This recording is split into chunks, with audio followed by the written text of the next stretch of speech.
Hello, good morning, good afternoon, good evening, or whatever time you might be watching this video. This is your favorite girl, Maso Solange, and you are on your favorite channel. Bam bam. So guys, I've come today with a new gist. I've come today to gist you guys. You know, the last video about my pregnancy was my second trimester symptoms, and I was already in the third trimester, 1 month into the third trimester, when I posted the second trimester symptoms. And I told you I wanted to go through the third trimester before coming to tell you the symptoms, because I had to experience and come and give you guys what I experienced. So not what I heard or read, but what I went through. So guys, I've come here today to tell you that I did not do the 3 months of my third trimester. Can you believe that? I did not do the 3 months of my third trimester, and why? I actually thought that because my first trimester was very funny, I was not eating, sick all the time and stuff. Then my second trimester, rather, I started eating, sleeping, resting. So I thought that my third trimester would go back to the first trimester. Like I had to start going through morning and evening fever again and stuff like that. But no, guys, I wasn't going through any morning and evening fever. But my legs started swollen more than it was getting swollen before. And then my hands started getting swollen as well.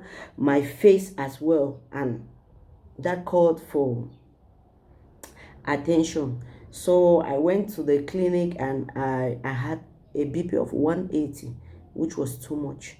And for the first time, I had protein in my pee, of which all the times I've been going to the hospital for cleaning, and I never had proteins in my pee. So I had protein in my pee. I had swollen legs, face, hands, in short, swollen body, and then BP was rising. So I started doing my research, what's going on, and I discovered that there's something called preclamcia or eclampsia in French that women go through, and most women are not aware of that. Sincerely speaking, I wasn't aware of that. I never knew anything like that, guys.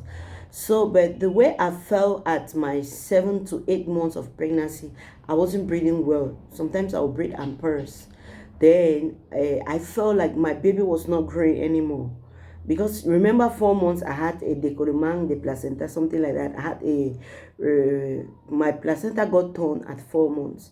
Remember, I'm still reminding you that from the first day of this pregnancy till the last day, I was on bed rest. I had to stop all activities, no work in the house, no business, nothing, lying on the bed for 8 months. Only get up and go to the hospital, or when I'm admitted in the hospital, that was all. So that was because I had preeclampsia and I did not know, or maybe the doctors were suspecting because they had the signs, some of the signs, but at the end they saw all the signs: swollen legs, swollen face, swollen palms, protein in your pee, BP above 150.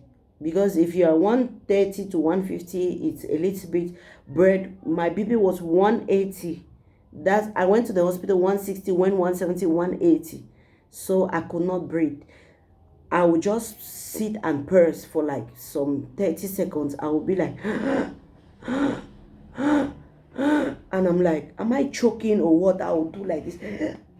I'll tell people to hit my back. The children in the house, everybody, I would say they should hit my back. They hit my back until my bone almost got broken. But guys, it wasn't choking, because I wasn't choking because speed didn't go up to my head. No air.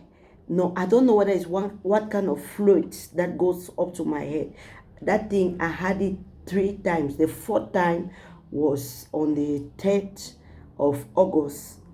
And my pregnancy was around 37 weeks, like that. I was to be due end of this month, around 29. So by now, I wasn't supposed to have given birth. I was to be due around the 29th of this month, based on what the hospital told me and my echography. So on the 3rd of August in the night, I had that crisis. My mom, I called, after I could speak, I called, the people in the house called, everybody, they called the family members and stuff. So I was rushed to a clinic. Then I met a very wonderful mother in the clinic. She didn't know how to tell me straight. She just told me, if anybody says you should climb on the table to put to bed normally, don't accept. If they give you first labor, don't accept. Just go for a C-section. I was like, hey, C-section, why? I did not understand. So she told me, go and see a gynecologist like ASAP, like now. So I had to rush. That was around 1:30, 2 o'clock in the night. So I had to leave the clinic early in the morning. Went to the hospital where I did my visit, and I saw a gynecologist. It was not my gynecologist that I used to see, but I saw another gynecologist, and he just looked at my body and said, oh, I'm sorry, we have to do your first labor. I said, what? What's going on? He said, first go and run this test. He wrote a series of tests and asked me to run it. I went around the series of tests and I came. He said, you cannot push. I'm afraid you will not be able to wait to put to bed normally or naturally. Call your family and make arrangement for delivery by C-section. I was like, God, I didn't know what was happening. Called my husband, called the house, asked for the bags to be packed, called my mother and stuffed. And then the hospital had their bigger hospital still here. So they transferred me to the bigger hospital, and then my C-section was very successful. That same doctor had to do my C-section. It was very successful. And bam, bam, guys, I am no longer pregnant and I survived preclamcia, me and my baby.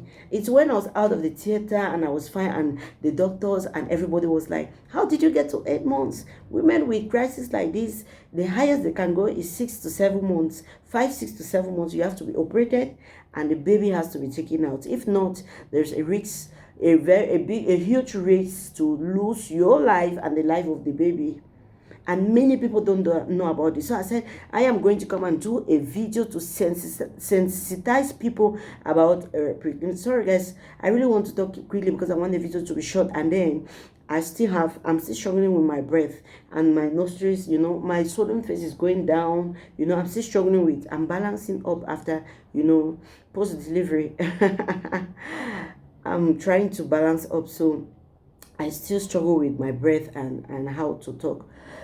So guys, there's something called preclamcia. I'm going to do a whole video. I'm going to do my research and do a whole video on that to sensitize pregnant women.